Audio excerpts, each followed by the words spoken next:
ಧರ್ಮಸ್ಥಳ ದೂರು ಪ್ರಕರಣಕ್ಕೆ ಸಂಬಂಧಪಟ್ಟಂತೆ ಇಂದು ದೂರುದಾರ ಬೆಳ್ತಂಗಡಿಯ ಎಸ್ಐಟಿ ಕಚೇರಿಗೆ ಹಾಜರಾಗಿದ್ದಾರೆ. ಪ್ರಕರಣಕ್ಕೆ ಸಂಬಂಧಿಸಿದಂತೆ ತಲೆಬುರುಡೆ ತೆಗೆದ ಜಾಗದಲ್ಲಿ ಎಸ್ಐಟಿ ಅಧಿಕಾರಿಗಳು ದೂರುದಾರನ ಜೊತೆ ಇಂದು ಸ್ಥಳ ಮಹಜರು ನಡೆಸುವ ಸಾಧ್ಯತೆ ಇದೆ.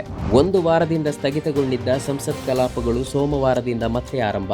ಬಹುನಿರೀಕ್ಷಿತ ಮಾನ್ಸೂನ್ ಅಧಿವೇಶನದಲ್ಲಿ ಪಹಲ್ಗಾಮ್ ಮೇಲಿನ ಉಗ್ರರ ದಾಳಿ ಮತ್ತು ಆಪರೇಷನ್ ಸಿಂಧೂರ್ ಕುರಿತು ಚರ್ಚೆ ನಡೆಯುವ ಸಾಧ್ಯತೆ. ಪಹಲ್ಗಾಮ್ನಲ್ಲಿ ದಾಳಿ ನಡೆಸಿದ ಭಯೋತ್ಪಾದಕರು ಪಾಕಿಸ್ತಾನದಿಂದ ಬಂದಿದ್ದಾರೆ ಎಂಬುದಕ್ಕೆ ಯಾವುದೇ ಪುರಾವೆಗಳಿಲ್ಲ ಎಂದ ಹಿರಿಯ ಕಾಂಗ್ರೆಸ್ ನಾಯಕ ಪಿ ಚಿದಂಬರಂ. ಪಹಲ್ಗಾಮ್ ಭಯೋತ್ಪಾದಕ ದಾಳಿ ಮತ್ತು ನಂತರದ ಆಪರೇಷನ್ ಸಿಂಧೂರ್ ಅನ್ನ ಕೇಂದ್ರ ಸರ್ಕಾರ ನಿರ್ವಹಿಸಿದ ರೀತಿ ಬಗ್ಗೆ ಹಿರಿಯ ಕಾಂಗ್ರೆಸ್ ನಾಯಕ ಮತ್ತು ಮಾಜಿ ಗೃಹ ಸಚಿವ ಪಿ ಚಿದಂಬರಂ ಅವರು ಹಲವಾರು ಪ್ರಶ್ನೆಗಳನ್ನು ಎತ್ತಿದ್ದಾರೆ. ಶ್ರಾವಣ ಮಾಸದ 3ನೇ ಸೋಮವಾರದ ಹಿನ್ನೆಲೆಯಲ್ಲಿ ಭಕ್ತರಿಂದ ಕಿಕ್ಕಿರಿದು ತುಂಬಿದ್ದ ಉತ್ತರ ಪ್ರದೇಶದ ಹೈದರ್ಗಢದ ಅವನೇಶ್ವರ ಮಹಾದೇವ ದೇಗುಲದ ಹೊರಗೆ ಇಂದು ಮುಂಜಾನೆ ಕಾಲ್ತುಳಿತ ಉಂಟಾಗಿ ಕನಿಷ್ಠ 2 ಸಾವನ್ನಪ್ಪಿದ್ದಾರೆ.